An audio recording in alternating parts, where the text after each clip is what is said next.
At their wedding, a pregnant bride reveals a devastating secret, and the shocked groom immediately makes a drastic and unexpected decision that changes everything. Jack had always been a reserved man. He spoke little, avoided drawing attention, and preferred to handle things quietly, even when he was right. He grew up in a strict household with a demanding but fair mother and a younger brother, Nicholas, who was his complete opposite, impulsive, loud, always getting into trouble. From early on, Jack took on, without anyone asking him to, the role of keeping order and putting out the fires his brother started. When their father died, while Jack was still a teenager, he simply stepped into the empty space. He became the emotional foundation of the household, without dramatizing it. He carried this behavior into adulthood, following a firm and steady routine. He worked in a technical department at a private company, earned well, didn't flaunt anything, and was known for being reliable. He wasn't someone who inspired great affection, but he was respected. People trusted him because they knew he kept his promises, even without forming deep bonds. When he met Amanda, something changed. She had a practical lightness, a way that was sweet and firm at the same time, that didn't demand more than he could give. They started dating and were together for 2 years. Their relationship was marked by peaceful phases, punctuated by fights that separated them for a few days or weeks. But they always got back together, trying to make it work. It was a relationship made of pauses, returns, and compromises, sustained by the idea that they were ready to start a family. When Amanda found out she was pregnant, the shock was quick and soon gave way to acceptance. Jack, as always, adapted. He reorganized his routine, took on commitments, and threw himself into preparations. The months were divided between tests, appointments, and the search for a bigger apartment. When everything was ready, Amanda's belly was already big and the birth was approaching. Jack had no doubts. For him, as always, responsibility came before emotion. The wedding day had finally arrived. The hall was simple and discreet, just the way Jack liked it. Everything there reflected his personality. No exaggerations, no surprises. The ceremony was scheduled for late afternoon, and the guests arrived on time. Jack's mother in the front row was visibly emotional. Nicholas also showed up with his usual carefree attitude, greeting some acquaintances as if it was just another ordinary event. Amanda looked beautiful in her fitted white dress, her belly already large in the final months of pregnancy, which drew discreet glances from the guests. Despite the simplicity of the event, everyone present knew the weight of that moment for Jack. He didn't smile, didn't cry, didn't show much, but there was a different firmness in his eyes. Throughout the ceremony, he stayed calm. He observed everything carefully, as if wanting to internally record what he was living, without letting any emotions slip out. Then, as the ceremony was approaching the vows, Amanda asked for the floor. She raised one hand hesitantly, her face tense, eyes moist. Jack slightly furrowed his brow, not understanding. The guests started to glance at each other silently. A discreet murmur began to grow among the rows, but it stopped quickly when the officiant stepped back, confused, and signaled that she could speak.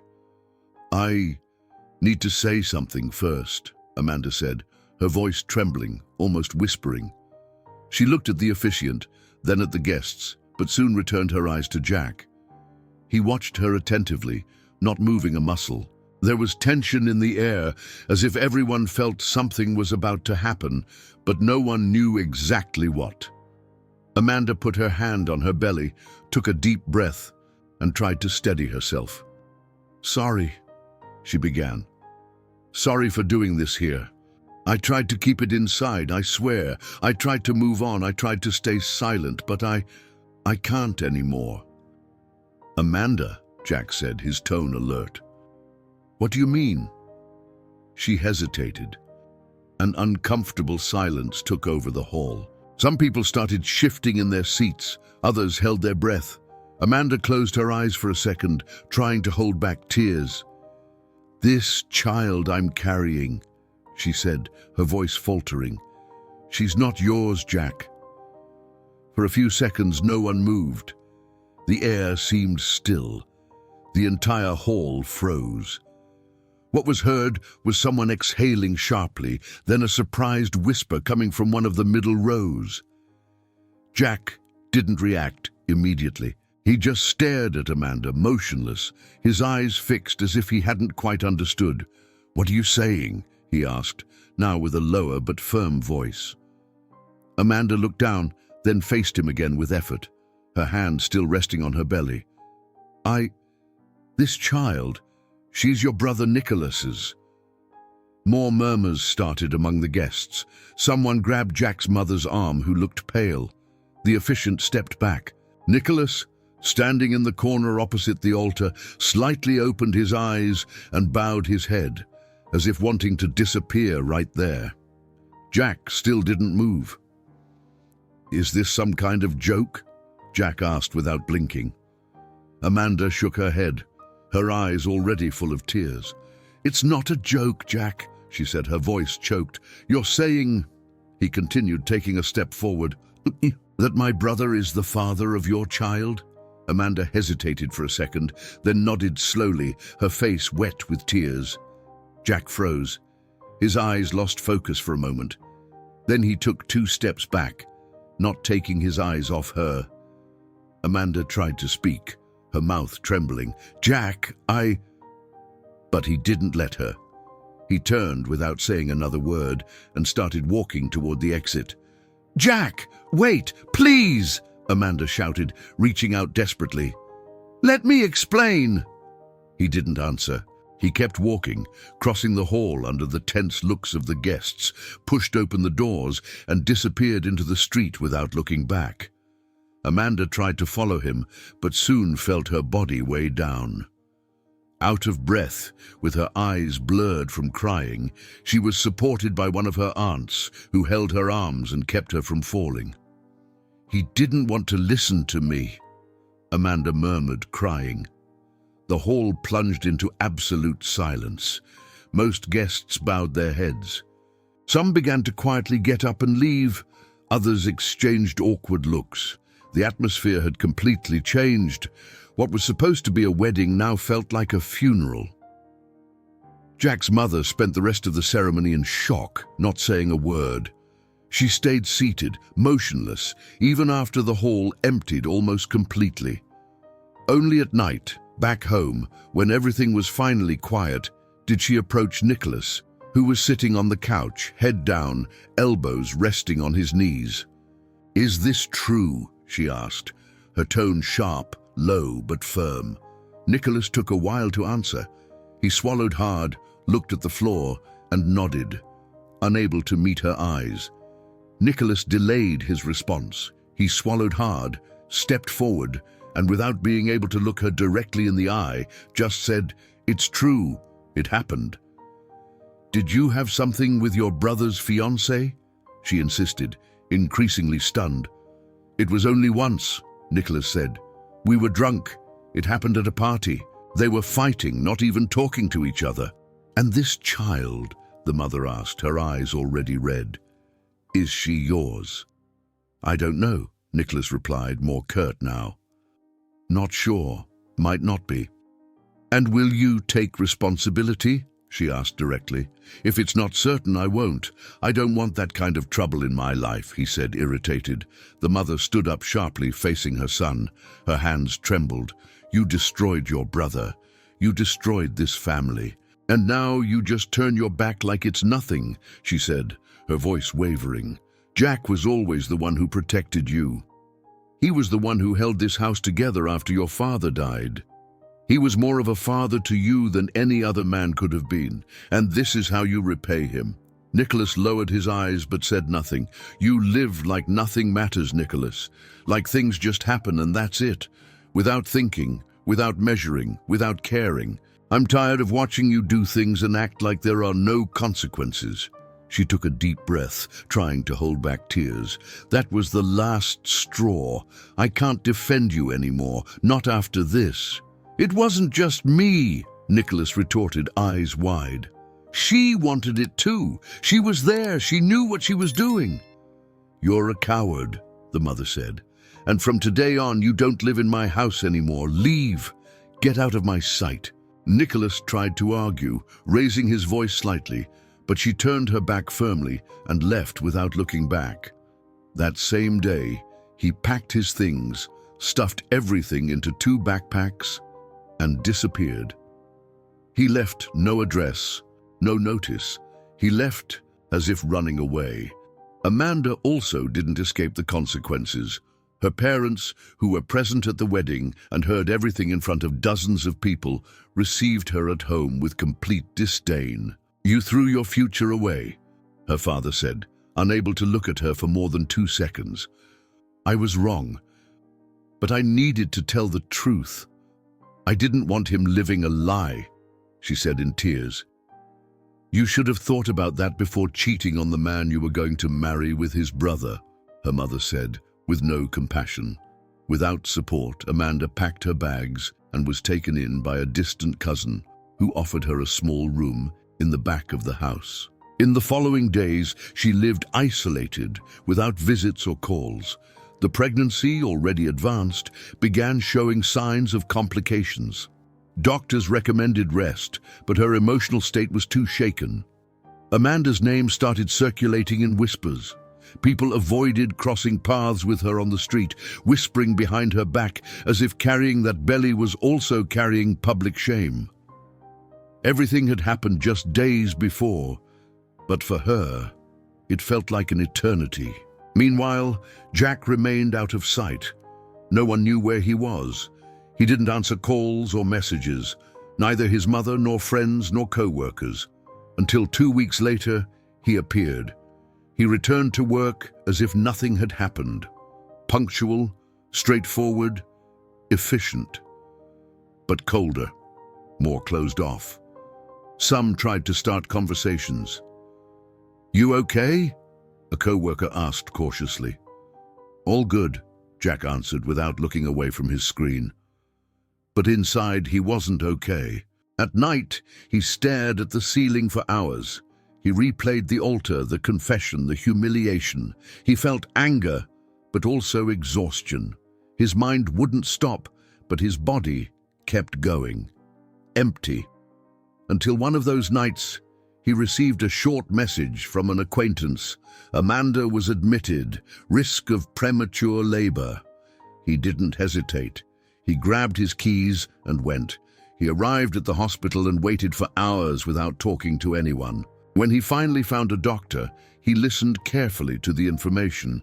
She is stable, the doctor said, but needs to be observed. Did she ask for anyone? Jack asked quietly. No, but I can let her know you're here. No need, Jack said. Just let me see her if possible. He was led to the room. Amanda was lying down, eyes closed. When she heard the door, she slowly turned her head. Seeing Jack, she brought her hand to her mouth. You came? She asked in a faint voice. Jack just nodded. He didn't get too close. He stood still for a few seconds, watching. I thought I'd never see you again, Amanda said, already with tears in her eyes. He remained silent, then pulled a chair and sat beside the bed, still quiet. It was the first time they faced each other since the altar. The room was silent, as if time had stopped inside. Amanda blinked a few times, still shocked by Jack's presence sitting by her bed. She tried to compose herself, but her voice came out hesitant, choked. You should hate me, Amanda said, looking at him with red eyes. Jack kept his gaze lowered, fixed on the floor, without answering. Amanda took a deep breath, trembling. I didn't expect you to come, nor did I imagine it. After everything, she said, her voice breaking. Why did you tell it like that? Jack asked, slowly raising his eyes. In front of everyone. Amanda swallowed hard. The silence between them was heavy. She slightly turned her body, trying to find some support on the pillow. Because I couldn't pretend anymore. What happened, Jack, wasn't what you think. It wasn't an affair. It wasn't a plan. It was just one night. One night? He repeated, almost expressionless. Amanda nodded slowly. It was a time when we were bad. You remember that fight? The worst one of all. The one that made you leave the house without looking back? I remember, Jack said without hesitation. After that, we went 2 weeks without speaking. 2 weeks. I thought it was over. I swear I thought so. She brought her hand to her face, covered her eyes for a second, and let the tears fall. Jack stayed still. I went out with some friends, just to clear my head. It was a party. I drank too much. A lot. And he was there. Nicholas? Jack asked dryly. Amanda nodded again. He approached me with that light way he has, started saying everything would be okay, that I deserved more, that you didn't know how to show what you felt. And I was so hurt, so broken inside. I let myself be carried away. She paused, took a deep breath and continued, her voice even lower. I'm not proud of it, not at all. I hate what happened. But I couldn't keep pretending it hadn't happened. When I found out I was pregnant, I went to talk to him. Jack slightly furrowed his brow but said nothing. He was cold, distant, said he didn't know if it was his, that he wouldn't take responsibility without being sure. And then he disappeared, stopped answering, avoided me, acted like he didn't know me. She wiped her eyes with the back of her hand. I was scared you'd think it was your child and live deceived. I thought about telling you before, thought many times, but I couldn't. Until I decided to do it at the wedding. You decided to expose me in front of everyone? Jack asked in a firmer tone. Amanda shook her head quickly. It was for you, Jack, but it was also for me. And yes, it was also out of anger at him, so he wouldn't get away clean, pretending he had no guilt. I knew everyone would hate me, that you would hate me, but I preferred that over lying to you my whole life. Jack stayed silent for long seconds. He looked at the floor as if searching for something solid to hold his thoughts. You should have told me sooner, he finally said, firm but without anger. I know, Amanda replied, head down. A few more seconds passed. Only the sound of the heart monitor filled the room. I forgive you, Jack said. Amanda raised her eyes, surprised. What? She whispered. I forgive you, he repeated. Not because I forgot, nor because I think it was right, but because I understood the context. I saw it was a mistake, not a plan. Amanda cried silently, eyes fixed on him. But I won't go back, Jack continued. What we had is broken, and you can't just glue what's been broken like that. Amanda nodded, still crying. I understand, I swear I do. Jack took a deep breath and spoke in a low but firm voice. I came because I heard about the risk, premature labor. Amanda nodded, her eyes watery. And when the baby girl is born, he continued, if it's hard for you emotionally, financially, I can take care of her for as long as necessary, until you recover. Amanda stayed silent for a few seconds, then answered in a low voice, I want that. I trust you, and I know you'll take good care of her. You can see the baby whenever you want, Jack said. No restrictions. The most important thing now is that she grows up in peace, without inheriting the adult's mistakes. Amanda couldn't speak. She just nodded with teary eyes. Days later, Melissa was born. She was small, fragile, but with lively, alert eyes. When Jack held her in his arms for the first time, he didn't cry, but something inside him silently broke. There was a new, innocent life there, knowing nothing of what had happened before. And at that moment, he understood that he had a responsibility beyond the pain. In the first days, he cared for her with a dedication that surprised even the nurses. He kept track of schedules, changed diapers, got up at night with almost mechanical precision, but with a serenity only those who have accepted what they cannot change can have. Amanda, still recovering, watched everything from afar. She saw that wounded, restrained man present in every detail, and even without words, she knew he was keeping every promise he had made.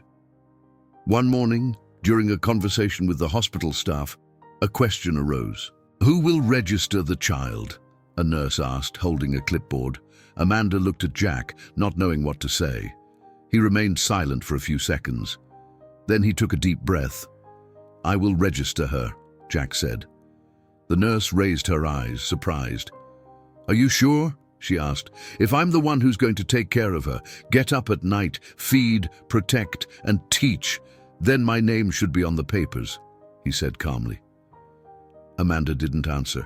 She just nodded silently, her eyes moist. There was no speech, no promise, just the acceptance of a decision he had already made from the first time he held the baby in his arms. After discharge, Amanda moved to another city. She got a job as a receptionist in a clinic and, little by little, rebuilt her life. Even from a distance, she made a point of being present. She called, visited on weekends, followed her daughter's growth from afar but consistently. Over time, she and Jack developed a peaceful coexistence. They were no longer a couple, but there was respect, partnership, maturity. They talked about doctors, schools, difficult childhood phases. They were two marked adults, but aware of what they needed to do for that child. Nicholas never came back. No one knew for sure where he went. Rumors circulated that he was living in another country, far from everything and everyone. The family didn't keep in touch. The mother, deeply shaken, withdrew from parties and almost all social interactions. She lived in silence, but she still visited Melissa from time to time, as if that granddaughter was the last link connecting her to what once was a family. Over the years, Amanda stabilized emotionally and financially. She got an apartment, a new job, and with Jack's consent, resumed primary custody of their daughter. The transition was smooth. Jack stayed present. He picked her up, took her to school, went to appointments. He participated in everything. Melissa grew up surrounded by real affection. With separated parents, but in harmony, she never had to carry the weight of the mistakes that happened before her birth. Jack changed too. He remained reserved, but there was something lighter in his eyes. Taking care of Melissa awakened feelings he didn't know existed in himself. He discovered that being a father wasn't just about blood. It was a choice. And he chose. Not for Amanda, not out of regret, but for that little girl who was innocent of everything. She deserved a clean, dignified start. She deserved someone who was there every day. That's why he stayed. Melissa was the bond that rebuilt everything that seemed lost.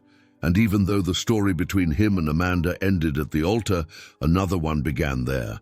No promises, no speeches, but with presence. And that was more than enough. If you enjoyed this story, don't forget to subscribe to the channel, leave a comment, give it a like, and activate the notification bell so you don't miss any of our upcoming videos. See you in the next story.